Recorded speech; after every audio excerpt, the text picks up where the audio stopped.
कर्मों का लेखा जोखा कैसे होता है। बहुत ही सुंदर कहानी। वह केवल समय लेता है। हर हर महादेव। किसी के पाप को छुपाकर रखा जाए तो वह कभी मरता नहीं। वह इंतजार करता है और जब समय आता है वह पूरी शक्ति से लौटता है। कभी कभी पुनर्जन्म मृत्यु से भी भयानक होता है, क्योंकि उसमें आत्मा न्याय भी मांगती है और बदला भी। सूरज ढल चुका था।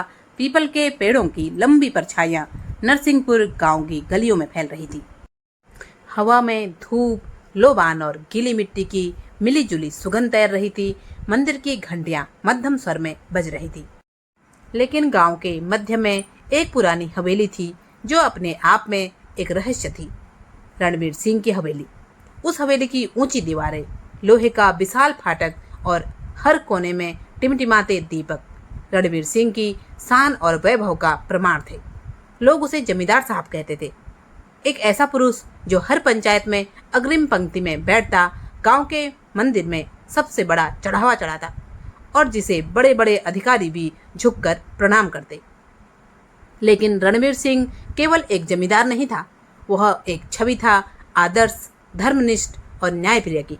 कम से कम बाहर से तो यही प्रतीत होता था। हर दीवार की दरार में एक कहानी छिपी होती है और हर चमकदार मुखौटे के पीछे कुछ स्याही होती है। यह बात उन दिनों की है जब वर्ष 1946 चल रहा था। नरसिंहपुर गांव तब छोटा सा था, पक्के घर बहुत कम थे। रणबीर सिंह लगभग 30 वर्ष के थे। तेज नजर, भारी स्वर और आभिजात्य व्यक्तित्व। उनका छोटा भाई धर्मवीर सिंह उनसे 4 वर्ष छोटा था। शांत, संयमी और परोपकारी। दोनों भाइयों के स्वभाव बिल्कुल भिन्न थे, पर बचपन में वे एक दूसरे से गहरा स्नेह रखते थे।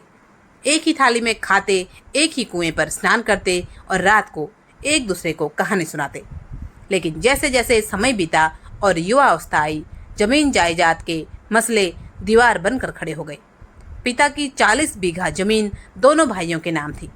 रणबीर सिंह खेती से अधिक सत्ता और धन का खेल खेलना चाहते थे, जबकि धर्मवीर चाहते थे कि जमीन पर मेहनत हो, गांव के लोगों को काम मिले।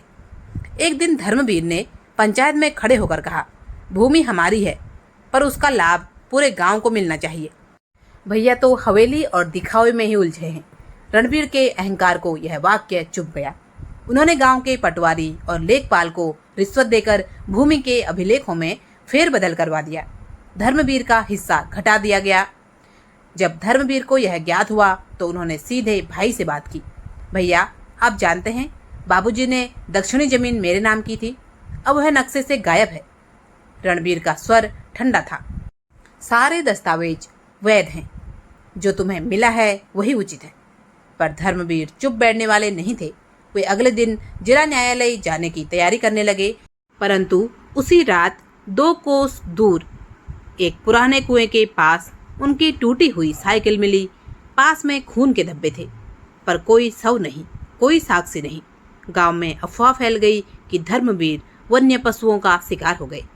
पुलिस आई, पर रणबीर के प्रभाव ने मामला दबा दिया।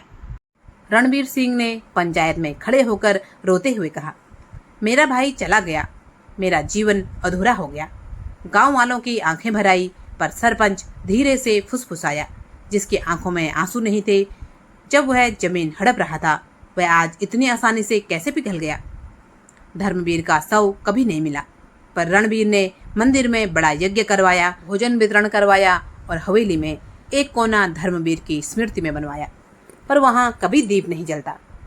रणबीर की पत्नी गौरी देवी ने एक दिन पूछा, आपने तो कहा था कि धर्मवीर नगर गए हैं, अब कह रहे हैं कि वे मर गए, बिना शव के अंतिम संस्कार।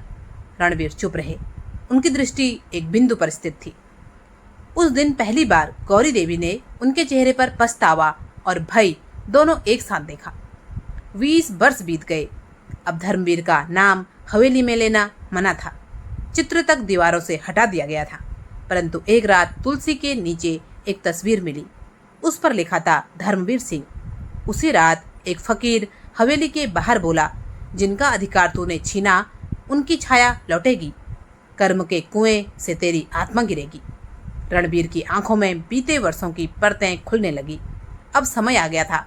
कर्म का लेखा जोखा सक्षम था। हवेली में रणबीर का पुत्र अमर अब युवक हो चुका था। नगर के विद्यापीठ में पढ़ता था, पर अब विद्या से अधिक उसकी रुचि महंगी गाड़ियों, व्यसनों और मित्र मंडली में थी। रणबीर समझाते, प्रतिष्ठा चरित्र से आती है बेटा, भय से नहीं। पर अमर मुस्कुरा देता। अमर की संगत नगर के अमीर पुत्रों से हो गई। वासुदेव, यशवर्धन और दिनेश ये मदपान, नशा और ब्लैकमेलिंग जैसे दुष्कर्मों में लिप्त थे। अमर इनमें सबसे चुप रहता, पर जब बोलता उसका सुझाव सबसे भयानक होता। वह पिता के प्रभाव से पुलिस को प्रसन्न करता और गुरुजनों को धमकाता। हवेली में अब रात्रि को मद और गीतों की महफिलें सजने लगी थी। गौरी देवी पूजा करते करते रो पड़ती। हमने अपने पुत्र को यह नहीं सिखाया प्रभु। रणबीर गुमसुम रहते। एक दिन पंडित हरिप्रसाद जी ने देखा कि अमर की हथेली पर एक अजीब काला निशान है। वे बोले, यह शनि की छाया नहीं, यह किसी अधूरी आत्मा की छाया है जो न्याय की भूखी है। अमर दिन प्रतिदिन असामान्य होता गया। वह नींद में बड़बड़ाता, दीवारों से बातें करता और कभी कहता, मैंने कुछ नहीं किया, वह मेरे पिता का था, मेरा नहीं। उसी रात रणबीर ने एक पुराने संदूक से धर्मवीर की डायरी निकाली। आखिरी पृष्ठ पर लिखा था, यदि मैं गायब हो जाऊं तो समझ लेना मेरी आत्मा न्याय मांगेगी, मैं लौटूंगा। शरद पूर्णिमा की रात गांव रोशनी में नहाया था, पर हवेली अंधेरी में डूबी थी। अगली भोर पूजा स्थल पर धर्मवीर की फटी हुई तस्वीर पड़ी थी, खून के निशानों के साथ। उसी रात हवेली की घंटी स्वयं बजी। द्वार बंद था, पर नीचे एक पुराना पृष्ठ पड़ा था। लिखा था, जिसका अधिकार छीना गया वही वारिस बनेगा। फिर अमर ने सपना देखा, एक कुएं के पास धर्मवीर खड़ा था, खून से सना। तेरे पिता ने मुझे धोखा दिया, अब मैं तुझे ले जाऊंगा। अमर के गले पर लाल निशान उभर आया। तब एक दिन मंदिर की सीढ़ियों पर एक वृद्ध खड़ा हुआ, माथे पर तिलक, हाथ में जलपात्र। बोला, मेरा नाम धर्मवीर है। जिसे मरा हुआ मान लिया गया वह अब लौट आया है। हवेली में हाहाकार मच गया। नौकर भागता हुआ आया, बाबूजी, मंदिर पर एक अपरिचित आया है। वह कहता है वह धर्मवीर है। रणबीर के हाथ से जलपात्र गिर गया। गौरी देवी स्थगित रह गई। अब समय था सत्य के उद्घाटन का। रणबीर मंदिर पहुंचे, धर्मवीर वहीं खड़े थे, पर अब वृद्ध, नेत्रों में वही तेज। रणबीर घुटनों पर गिर पड़े। मैंने पाप किया था भाई, मैं क्षमा नहीं चाहता, बस चाहता हूँ कि तू मुझे देख, एक बार भाई समझकर। धर्मवीर बोले, तुझे माफ नहीं कर रहा भैया, पर तुझे तेरे कर्मों का फल जीवित रहते देखना है। रणबीर ने एक यज्ञ की घोषणा की, सार्वजनिक पश्चाताप का यज्ञ। गांव को बुलाया गया। मंच से रणबीर बोले, मैं रणबीर सिंह स्वीकार करता हूँ कि मैंने अपने छोटे भाई धर्मवीर सिंह के साथ अन्याय किया। मैंने जमीन हड़प ली और एक रात कुएं के पास उसे मारने की कोशिश की। धर्मवीर मंच पर आए और बोले, यह भूमि हमारे पिता की थी, जो दोनों पुत्रों के नाम की गई थी, पर अब मैं ना संपत्ति चाहता हूँ न बदला। यह हवेली अब गांव की पाठशाला बनेगी, ताकि आने वाले पीढ़ियां अंधकार नहीं प्रकाश पाएं। अमर मूर्छित हो गया। उसे यज्ञ की अग्नि के पास लिटाया गया। धर्मवीर ने उसका मस्तक सहलाया। तो दोषी नहीं था, तेरे भीतर तेरे पिता के कर्म जल रहे थे, अब वह बुझ चुके हैं। गौरी देवी ने पहली बार निर्भय होकर तुलसी के समक्ष दीप जलाया। अब हवेली पाठशाला बन चुकी है। बच्चे हंसते गाते दौड़ते हैं। अमर वहीं अध्यापक बन गया है। धर्मवीर समय समय पर धर्म और न्याय की शिक्षा देने आते हैं। रणबीर ने यज्ञशाला में अपने जीवन का अंतिम समय बिताया, पश्चाताप में। कर्म कभी किसी को माफ नहीं करता, पर सत्य स्वीकार कर लिया जाए तो वह मुक्ति अवश्य देता है। कहानी यदि पसंद आई हो तो कृपया वीडियो को एक लाइक जरूर करें। चैनल पर नए हैं तो सब्सक्राइब अवश्य करें। आप सभी का बहुत बहुत धन्यवाद। जय जय श्री राम।